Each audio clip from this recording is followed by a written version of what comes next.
خوشک و برابر ڕێزەکانم چەند پرسیارێکی خەومان لێکراوە.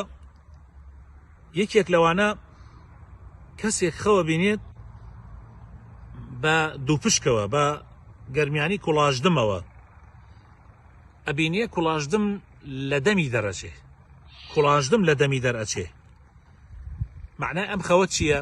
طبعا وەکو چەند جارێک باسمان کردووە تەفسیری خەو تۆ ناتوانانی 100% تەفسیری خەو بکەی حتا وەکو هەموو شتێک دەربارەی ئەو کەسە نەزانی کە خەوەکە ئەبینێ، بەڵام ئەتوانی ئاماژە بکەی، ئەتوانی ئاماژە بکەی 100%ش دەرناچێ ئاماژەکان. وەکو وتم پێویستە معلومات و زانیاریکی تەواوت هەبێ دەربارەی ئەو کەسەی کە خەوەکە ئەبینێ.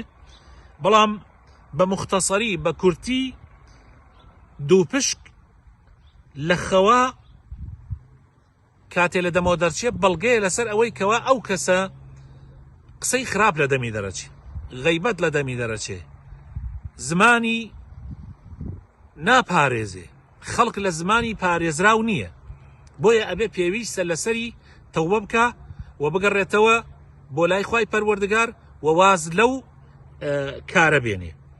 کەسێکی تر خەوی بینیە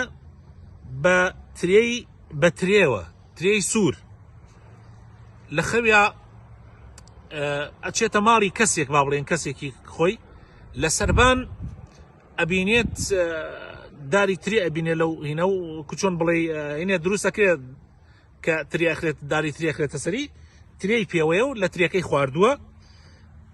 ترێت بە تایبەتی ترێی سوور لە خەوا معنای ئەوە ئەگەیەنێکەوە خێر و بەرەکەت و ڕزق ئەڕژێ بەسەر ئەو کەسە، بە تایبەتی ئەگەر لە سەربان نابێ ئەوە خێر و ڕزق و بەرەکەت ئەڕژێ بەسەر ئەو ماڵەیە لە